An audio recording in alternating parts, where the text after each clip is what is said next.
இன்றைய நற்செய்தி வாசகம் மார்க் எழுதிய நற்செய்தி 2ஆம் அதிகாரம் இறைவசனம் 23 28 முடிய. ஓய்வு நாளில் இயேசு வயல் வழியே செல்ல நேர்ந்தது. அவருடைய சீடர் கதிர்களை கழிந்து கொண்டே வழி நடந்தனர். அப்பொழுது பரிசேயர் இயேசுவிடம், பாரும், ஓய்வு நாளில் செய்யக்கூடாததை ஏன் இவர்கள் செய்கிறார்கள் என்று கேட்டனர். அதற்கு அவர் அவர்களிடம், தாமும் தம்முடன் இருந்தவர்களும் உணவின்றி பசியாயிருந்த போது தாவீது என்ன செய்தார் என்பதை நீங்கள் வாசித்ததே இல்லையா? அபியாத்தார் தலைமை குருவாய் இருந்தபோது தாவீது இறை இல்லத்திற்குள் சென்று குருக்களை தவிர வேறு எவரும் உண்ணக்கூடாத அர்ப்பண அப்பங்களை தாம் உண்டதுமன்றி தம்மோடு இருந்தவர்களுக்கும் கொடுத்தார் அல்லவா என்றார். மேலும் அவர் அவர்களை நோக்கி, ஓய்வு நாள் மனிதருக்காக உண்டாக்கப்பட்டது, மனிதர் ஓய்வு நாளுக்காக உண்டாக்கப்படவில்லை. ஆதலால் ஓய்வு நாளும் மானிட மகனுக்கு கட்டுப்பட்டதே என்றார். இது கிறிஸ்து வழங்கும் நற்செய்தி. கிறிஸ்துவே உமக்கு புகழ்.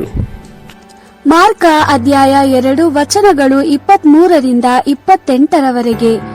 ಸಾಬತ್ ದಿನದಂದು ಯೇಸು ತನ್ನ ಶಿಷ್ಯರೊಂದಿಗೆ ಕೆಲವು ಹೊಳಗಳ ಮೂಲಕ ಹಾದು ಹೋಗುತ್ತಿದ್ದನು.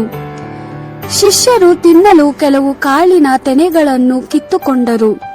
ಪರಿಸಾಯರು ಇದನ್ನು ಕಂಡು ಯೇಸುವಿಗೆ, ನಿಮ್ಮ ಶಿಷ್ಯರು ಹೀಗೇಕೆ ಮಾಡುತ್ತಾರೆ? ಸಬ್ಬತ್ ದಿನದಂದು ಹೀಗೆ ಮಾಡುವುದು ಯೆಹೂದ್ಯರ ನಿಯಮಗಳಿಗೆ ವಿರುದ್ಧವಲ್ಲವೇ ಎಂದು ಕೇಳಿದರು. ಯೇಸು ಅವರಿಗೆ, ದಾವೀದನು ಮತ್ತು ಅವನ ಜನರು ಹಸಿದ ಆಹಾರವನ್ನು ಬಯಸಿದಾಗ ಅವನೇನು ಮಾಡಿದಾನೆಂಬುದನ್ನು ನೀವು ಓದಿದ್ದೀರಿ. ಅದು ಮಹಾಯಾಜಕನಾದ ಅಬಿಯಾತರನ ಕಾಲ.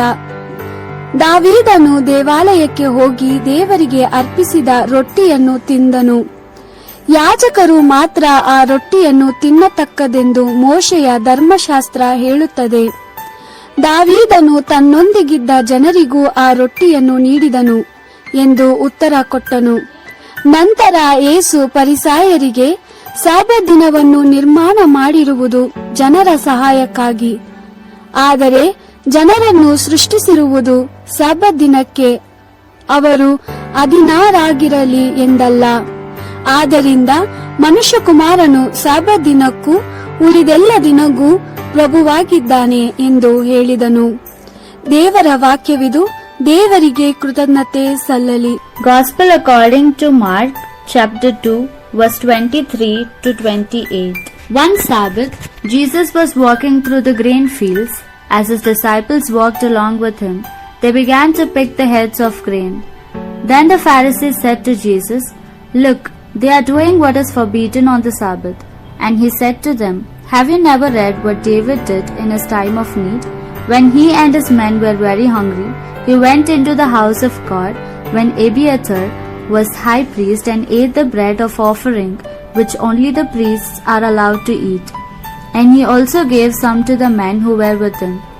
Then Jesus said to them, "The Sabbath was made for man, not man for the Sabbath. So the Son of Man is master even of the Sabbath." This is the word of the Lord. Thanks be to God.